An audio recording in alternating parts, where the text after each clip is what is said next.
up, though, my Jesus? BKA Watch, one half of the Blerds Eclipse podcast, right here on the Pro 3 ENT Network. And today we got to talk WandaVision episode 8, please. Now listen, let's just get this out of the way right now. Spoilers.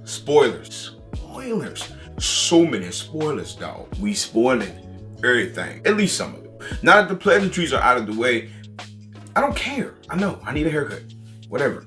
We ain't worry about that. Agatha, it was all along, internet. Y'all were right. 10 points. Because Agnes was Agatha the whole time. And apparently pulling strings and manipulating and fucking around. But in this episode, we find out that she is not the culprit behind what's going on, though. It really is Wanda.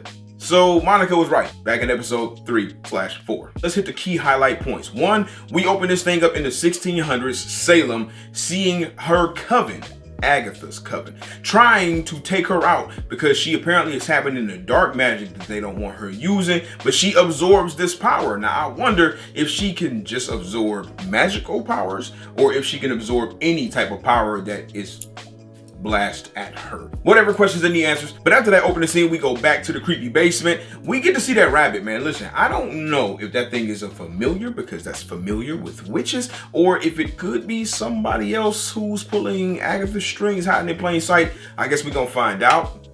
Maybe. But we see Wanda can't use her powers against Agatha in this space because she has runes cast. From here, we have Agatha doing the same thing we've been doing and trying to theorize. So she like, fam, how did you do this? I felt the power, I came this way, I pulled up and I've been kicking it, but I still don't know how you did it. Wanda is still like, fam, I didn't do this. So we get to do some flashbacking. Here's where I was right. I knew that sitcoms played a part in her childhood and were close to her heart. And of course, we got to see that. We also got some explanation and backstory on some of those commercials, like the Stark bomb being like the toaster in the first commercial with the red blinking light and the beeping sound because it was counting down and they thought it was gonna blow up. We got an interesting little sequence where we got to see some of the Mind Stone experiments that they tried to do. But the thing that was interesting about it, I know everybody's thinking the vision because Wanda saw what was probably herself, but also could be Agatha's mom from earlier in the episode, but more than likely it's Wanda though. I know y'all want to talk about that, but the thing that's interesting is the way that it happened. She saw it. The Hydra goons who were watching her didn't see it because it cut out, kind of like we've seen scenes happen in this show so far that she kind of controls, which feeds into Agatha's theory that maybe, just maybe, Wanda has been a witch longer than she knows and the Mind Stone experiments just enhanced her power. Then next we get the best line of the whole series. Whoever wrote it, cut the bonus check, fam. If I was the type to cry, they might have got me. Hold up. But what is grief if not love persevering?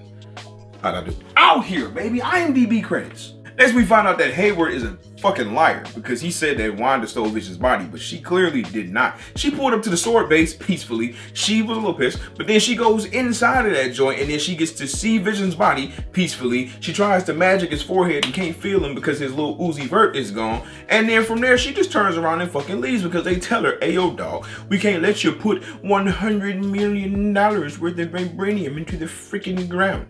And that makes sense. So she leaves, then peacefully drives up to Westview, right past a bunch of the starring cast and crew of WandaVision who are just normal citizens in a ever so slightly shitty town.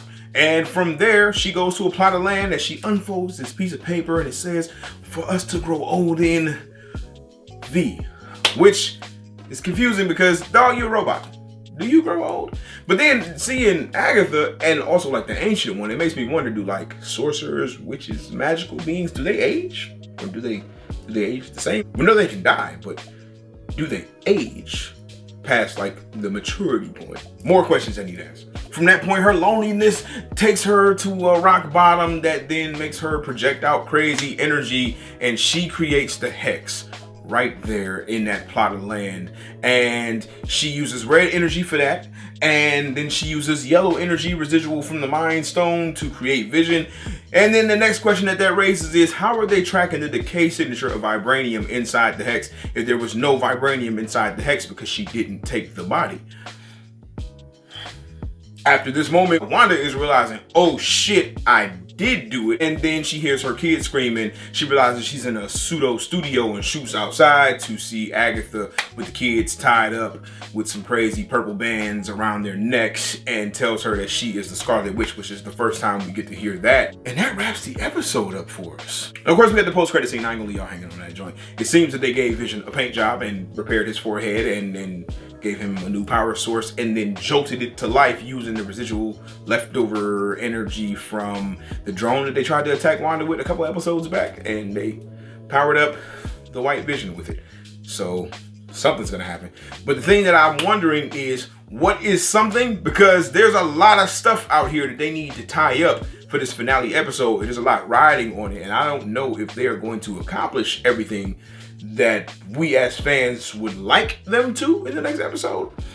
Maybe it'll be longer and longer, maybe like a mini movie. I don't know, but look, I thought the episode was fine. I am looking forward to whatever the hell next week brings. Just make sure y'all pull up right here again so we can talk about it. Drop something in the comments. Tell me what y'all thought about this episode. What are your theories for the final episode if you have not seen it thus far? That will wrap it up for me. I am BKA Watts on behalf of the Blerds and Clips podcast. As always, questions, concerns, comments, send those in, show subjects, whatever it may be, to blerdsandclips@gmail.com. And before I'm out of this thing, let me shout out my man Demar Sheffy, the writer, the author of Potential, God's Gift to Me. You see I'm wearing the shirt right now, which is available. You also can get the book written by my man, and he's releasing the audio book on the 11th of April. Yes, the 11th of April, which means it's right around the corner. And if you're in the Cleveland area, you can actually pull up to this event. Now, why am I talking to you about this? On one hand, because he put me together with some fly gear, gave me a copy of the book, but